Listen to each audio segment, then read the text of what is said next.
اس طرح یہ عمل بھی بڑی فضیلت، عظمت اور اعلیٰ شان والا ہے، کیونکہ جمعے کے دن جو شخص غسل کرتا ہے، خوشبو لگاتا ہے، اچھے خوبصورت اور صاف ستھرے کپڑے پہنتا ہے، اپنے ناخن تراشتا ہے، اللہ تعالیٰ یہ تمام کام کرنے پر بھی اس انسان کو اجر عظیم عطا فرماتا ہے۔ تو پھر آپ ہی اندازہ لگائیے کہ یہ دن کتنی بڑی فضیلت، شان اور نہایت ہی عظمت والا ہے۔ حضرت سلیمان فارسی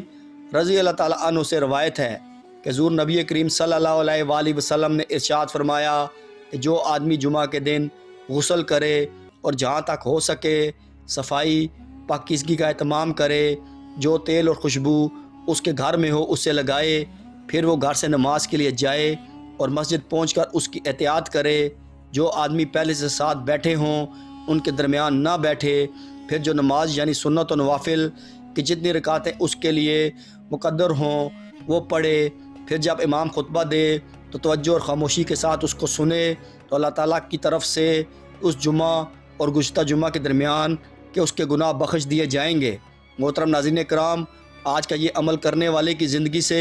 پریشانیاں اور دکھ انشاءاللہ تعالیٰ ختم ہو جائیں گی، اور اللہ پاک کے فضل و کرم سے رزق کی تنگی اس بندے کی زندگی سے ہمیشہ ہمیشہ کے لیے ختم ہو جائے گی، اور ہر آنے والی مشکل اس بندے کی دور ہو جائے گی، ہر مسئلہ اس کا حل ہو جائے گا۔ یہ عمل نہایت ہی آسان ہے، اس عمل کو بچہ بھی کر سکتا ہے، بوڑھا بھی کر سکتا ہے، جوان بھی کر سکتا ہے، کسی بھی عمر کی کوئی بھی لڑکی یا عورت بآسانی یہ عمل کر سکتی ہے، مرد بھی کر سکتے ہیں، لیکن خواتین اپنے مخصوص دنوں میں اس عمل کو نہ کریں، پھر جو بھی جمعہ ٹھیک آئے وہ اس عمل کو شروع کر لیں۔ انشاءاللہ تعالیٰ آپ سب دیکھنا کہ اس عمل کو کرنے والی عورت پر یا عمل کرنے والے مرد پر اور اس کے تمام گھر والوں پر اللہ تبارک و تعالیٰ اپنی کتنی فضیلتیں، رحمتیں اور برکتیں نازل فرماتا ہے۔ محترم ناظرین کرام، آپ اس عمل کو جمعہ والے دن کسی بھی وقت کر سکتے ہیں، لیکن جمعہ کی نماز کے بعد کا وقت سب سے بہتر ہے۔ اگر آپ اس وقت مصروف ہیں اور اس وقت نہیں کر سکتے تو جمعہ کی نماز سے بعد سے لے کر آپ مغرب تک کسی بھی وقت بآسانی اس عمل کو کر سکتے ہیں۔ اگر آپ جمعہ کی نماز سے لے کر عصر کے وقت تک کریں گے تو سب سے پہلے 2 رکعت نماز نفل صلاۃ الحاجات پڑھیں، اور اگر عصر کے بعد کریں تو اس وقت نفل کا ٹائم نہیں ہوتا، اس لیے آپ فرض نماز جس جگہ ادا کریں گے اسی جگہ پر آپ نے بیٹھ جانا ہے۔ مرد تو مسجد میں ہی کریں، لیکن خواتین اپنے گھر میں ہی جس جگہ پر وہ نماز ادا کریں گی اس جگہ پر بیٹھے بیٹھے ہی انہوں نے اس عمل کو کرنا ہے۔ پہلے اپنے مقصد کو مکمل تصور کریں، یعنی جو بھی آپ کی حاجت ہے یا جو بھی آپ کا مقصد ہے اس کو اپنے ذہن میں رکھتے ہوئے آپ نے اس عمل کو کامل یقین کے ساتھ شروع کر دینا ہے، اور آپ نے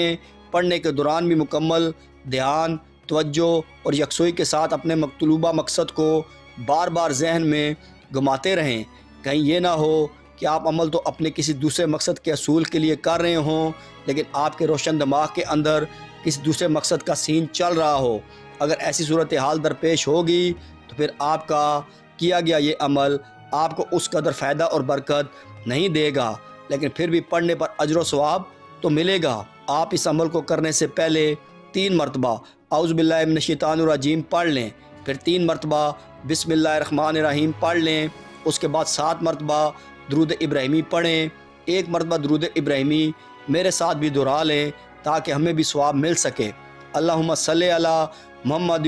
وعلی آل محمد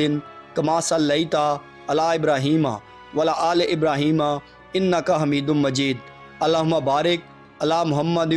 وعلی آل محمد کما بارکت علی ابراہیم وعلی آل ابراہیم انک